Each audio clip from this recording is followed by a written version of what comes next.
ئێستا هەوڵ دەین ئەو قەرزانەی کە حکوومەتی هەرێمی کوردستان لای هاوڵاتیانەتی و هاوڵاتیان لای حکوومەتی هەرێمی کوردستانەتی بریەکیان بخەن بەو شێوەی خوارەوە.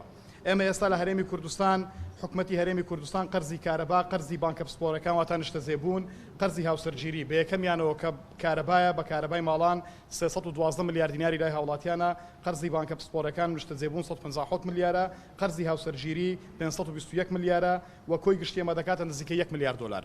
بەڵام لە بەرامبەردا هاوڵاتیانی هەرێمی کوردستان، موچەخۆرانی هەرێمی کوردستان بڕی 10 ملیار و 395 ملیۆن و 170 هزار دلاریان لای حکوومەتی هەرێمی کوردستانە. دووبارە ئێمە هەوڵمان داوە کە ئەمان لە ڕێگەی یاساوە بچەسپێنین بۆی هاوڵاتیانی هەرێمی کوردستان موچەخۆران شایستەدارایەکانیان و لێبڕینی موچیان و پاشەکەوتی موچیان لە ڕێگەی یاساوە بۆ بجێڕدرێتەوە. بەڵام هاوڵاتیان کاتێک کە مەبەستیانە کە سوودمەند بن بە شێوەی بریەخستن بە شێوەی مەقاسە پرۆژە یاسایەکمان تەقدیم کردو بە ڕێژەی سەداسی بۆی کە هاوڵاتیانی هەرێمی کوردستان تێیدا سوودمەند بن.